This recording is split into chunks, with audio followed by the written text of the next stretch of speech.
Bonjour et bienvenue sur le plateau de topcom.fr, le portail de la communication par ceux qui la font. Aujourd'hui, coup de projecteur sur La Nouvelle, agence indépendante de communication et de contenu au service des marques. Fondée en septembre 2018 et forte de 80 collaborateurs, elle réunit les agences Aristophane, Bicos, Cbicos TV, Five et NoSite. Pour en savoir plus, nous recevons Nicolas Pernikoff. Bonjour, Bonjour. Vous êtes président de La président Nouvelle. fondateur Voilà. du groupe La Nouvelle. Très bien, merci d'avoir C'est accepté moi qui vous remercie. notre invitation. Tout d'abord, dans quel contexte avez-vous décidé de fonder l'agence La Nouvelle? Alors, déjà, je viens du monde des médias. J'ai démarré la radio il y a une trentaine d'années. J'ai fait de la télévision pendant 6 ans où j'étais directeur des programmes de flux du groupe France Télévisions. Et j'ai vécu déjà deux révolutions. La première, c'est la radio, avec les radios libres, 1984 et après 84. Et ensuite, j'ai connu la révolution de la télévision. C'est-à-dire qu'il y avait 5-6 chaînes nationales, puis est arrivé la TNT. Donc il y a eu un bouleversement du modèle économique de ces chaînes de télévision. D'accord. Et à un moment donné, le contenu, alors le contenu, c'est ce qui lie toutes ces expériences, puisque du contenu, on a besoin en radio, on a besoin en télévision, on a besoin pour les marques. J'étais directeur de la communication produit du Club Méditerranée, j'ai été un des associés fondateurs de travelprice.com. Donc le contenu, c'est ma vie, je me bats pour le contenu, je vis pour le contenu depuis une trentaine d'années. Donc à un moment donné, il fallait réinventer un nouveau modèle pour mieux valoriser le contenu. On voyait bien que l'évolution des marques faisait tout simplement qu'un nouveau écosystème se mettait en place chez les marques ou chez les annonceurs. On avait avant plusieurs services de communication. Il y avait la com Ecofi, il y avait la com RH, il y avait la communication produit. Aujourd'hui, il y a un unique écosystème qui est le contenu. C'est ce qui lie aujourd'hui tous les services d'une entreprise. Donc nous, on a essayé de travailler. Et j'ai essayé de travailler là-dessus à ma sortie de France Télévisions en 2011. Donc j'ai commencé à regarder comment je pouvais mieux valoriser le contenu, le proposer aux marques. Les marques étaient en train de devenir tout doucement des médias. Et les directeurs de la com devenaient de plus en plus des espèces de super rédacteurs en chef ou directeurs des programmes, avaient besoin de contenu. Donc à un moment donné, je me suis dit, mais on parle de tuyaux, on parle de diffusion, mais on ne parle jamais de contenu. Donc bien évidemment, on va bien arriver à un moment donné à mieux valoriser et mieux parler du contenu. C'est à ce moment-là que j'ai travaillé sur comment créer un groupe de contenu pour pouvoir vendre aux marques un savoir-faire un peu hors du commun et nouveau sur le marché. Donc quand j'ai démarré il y a 5-6 ans, tout le monde me regardait en disant les marques deviennent des médias. Donc ils comprenaient, ils disaient tous oui, oui, mais ils ne voulaient pas forcément commencer à entamer une collaboration avec moi. Et tout doucement, j'ai commencé à construire moi aussi un écosystème en rachetant des boîtes de spécialistes de la communication, plutôt des formats de niche au départ, de la communication éditoriale avec Bicos, qui avait plutôt un savoir-faire un peu sur l'écriture, sur les rapports d'activité, sur la communication éditoriale, positionnement fort sur la communication éditoriale. Ensuite, derrière, est arrivé Aristophane et Five, qui étaient des boîtes beaucoup plus entre la com et la publicité, sur l'identité visuelle, sur les rapports d'activité, et qui ont d'ailleurs eu pas mal de prix avec BIC, avec Mazars, et on a eu l'occasion d'avoir d'ailleurs des Topcom avec vous, de nombreux Topcom. Et après NoSite, il n'y a pas longtemps, qui nous a rejoints, avec Thomas Clément, qui est devenu vice-président du groupe, qui avait créé NoSite, et qui là est plus présent sur les réseaux sociaux, et l'influence, très présent sur le digital.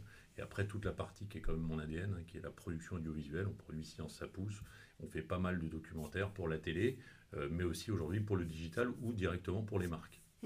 Et c'est ce focus sur le contenu justement qui fait que vous définissez l'agence comme une agence d'un nouveau genre. Oui, et on est sur... aujourd'hui, il y a un terme qui est un peu galvaudé, qui est l'empathie. Nous, on considère qu'on fait un peu de la communication empathique. C'est-à-dire que pour parler à ses clients, il faut bien connaître ses clients. Moi, c'est quand même mon ADN. C'est-à-dire que quand vous travaillez en radio, il faut essayer d'aller chercher les auditeurs. Quand vous êtes en télévision, il faut essayer d'aller draguer les téléspectateurs. Nous, en l'occurrence, la question, c'est de savoir qui est le client pour faire une vraie communication empathique. Vous voyez bien qu'aujourd'hui, le client a de plus en plus la main. On le voit avec les gilets jaunes, où les gens aujourd'hui descendent dans la rue et crient leur colère. On voit bien que la grande distribution aujourd'hui est face à des clients qui revendiquent certaines choses. Il y a de plus en plus d'engagement, il y a de plus en plus de problématiques de marque employeur, vous aviez des grandes marques qui, il y a 10 ans, lorsqu'ils recherchaient un chef de projet, vous aviez 1000 personnes dehors. Aujourd'hui, ils ont du mal, ils peinent à trouver des candidats pour rejoindre leur groupe. Donc il se passe aujourd'hui, il y a une vraie révolution de la publicité, de la communication. Avant, c'était un peu du copinage. Maintenant, ce que recherchent les marques, c'est des gens qui peuvent les accompagner dans cet engagement, dans ce nouvel écosystème.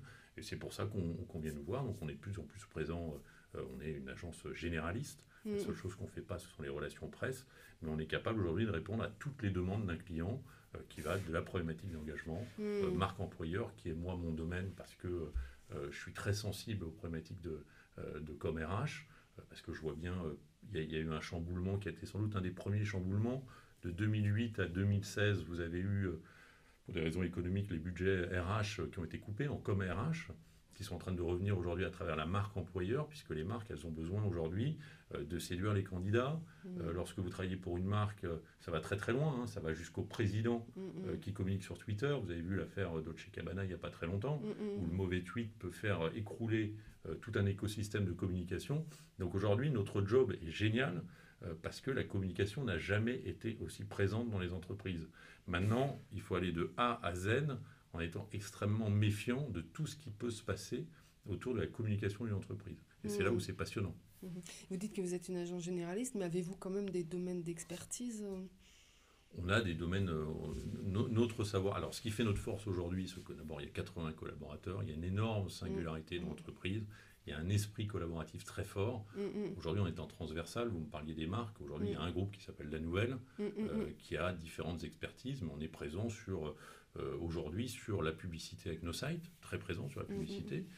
Aujourd'hui, nos sites travaillent aussi bien avec Alliance que Garnier, sur une problématique d'engagement d'un côté, sur une problématique de crème et de publicité pour une crème de l'autre côté, en ayant...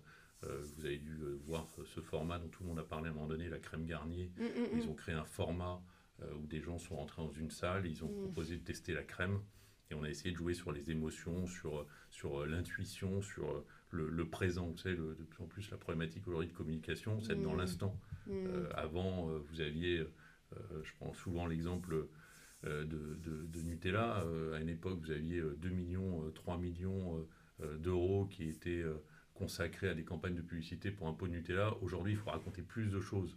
Il faut aller raconter une histoire autour du papa qui va mettre... la cuillère dans le pot de Nutella à 2h du matin, qui va tout manger, qui va se faire des tartines, et puis de l'autre côté l'enfant, le lien affectif et la vraie vérité est importante. On ne peut plus mentir aux gens, et notre métier, c'est de raconter. Alors un cœur de métier, aujourd'hui, effectivement, on a différentes expertises en agence, on a une expertise assez large qui nous permet de répondre à quasiment toutes les demandes d'une entreprise. Et on a un vrai savoir-faire sur ces différents domaines. Le seul qu'on n'a pas, c'est sur la partie relations presse. Et on considère que ce n'est pas notre travail de faire des relations presse, même des relations publiques. On considère que ce n'est pas notre cœur d'activité, donc on ne le fait pas. Oui. Alors vous en avez déjà donné quelques-uns, mais pouvez-vous nous dire qui sont vos clients ? Alors, nos clients aujourd'hui, ça va de Total à... on a gagné il n'y a pas très longtemps un appel d'offres pour le CNES, qui sont plutôt des clients assez pointus. Ariane Espace, on a retravaillé toute l'identité visuelle de BIC. On travaille pour Aven, pour les crèmes Aven. C'est très large. Pour LVMH, on est extrêmement large, on est assez riche en termes de clients. Mais c'est ce qui fait aussi notre force. On a 120 clients à peu près en 2018. Et notre objectif, ce n'est pas de multiplier les clients, c'est de travailler sur des cas de marque précis et qui nous animent et qui nous intéressent. Nous sommes des passionnés. Vous avez 80 passionnés chez La Nouvelle. Et il n'y a pas très longtemps, Thomas Clément m'a rejoint. Donc c'était celui qui avait créé nos sites. Il est devenu vice-président du groupe. Virginie Marchal, qui était directrice d'Aristophane et directrice générale du groupe. Stéphane Brachet s'occupe de toute la partie production audiovisuelle et vient de l'univers de la télévision. Béatrice Bueno, qui était à la tête de File, est devenue DGA Group, est en charge plutôt de l'univers de la beauté et du luxe. On a des gens qui ont une expérience métier, qui sont toujours là, il n'y a pas eu de turnover chez nous, et du coup, on a des équipes en termes de créativité, en termes d'écriture, on a Camille Bannon, qui est une ex-Aristophane, qui nous a rejoint, Pierre-Jean Choquel, qui vient de nous rejoindre, qui était planeur stratégique chez Brand Station. On a vraiment des des cultures très fortes chez nous et des gens qui arrivent à travailler ensemble. Parce que le maître mot, c'est la bienveillance. Pour expliquer aux gens qu'il faut faire de la com empathique, il faut déjà être bienveillant soi-même. Et je pense qu'aujourd'hui, on a cet atout et cette force, qui est cette bienveillance et cette taille humaine de 80 personnes. Je pense qu'il ne faut pas aller plus loin que ça pour rester ce qu'on est aujourd'hui et ce qui est notre force. Et quels sont vos projets désormais pour 2019? Le projet, c'est d'arriver à accompagner nos clients dans cette révolution de la communication et de la publicité. C'est un vrai projet ambitieux parce qu'on est sur des...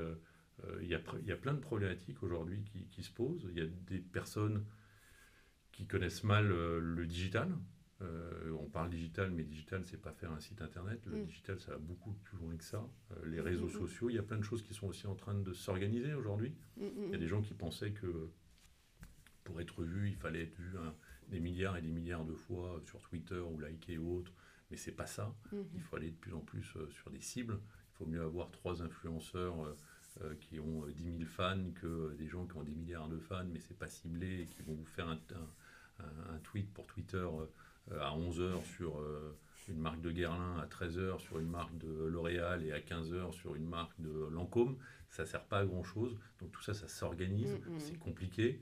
Nous, c'est notre métier. Nos sites, par exemple, sur toute la partie influence, suit les influenceurs depuis 10 ans. Donc depuis quasiment la création des influenceurs, on les suit. On regarde leurs valeurs, parce qu'il faut faire attention aussi aux valeurs. Vous savez que si vous travaillez avec quelqu'un à un moment donné qui ne défend pas les mêmes valeurs que vous, ça peut vous revenir dans la tête. C'est vraiment un marketing, moi, que j'ai appelé tactique.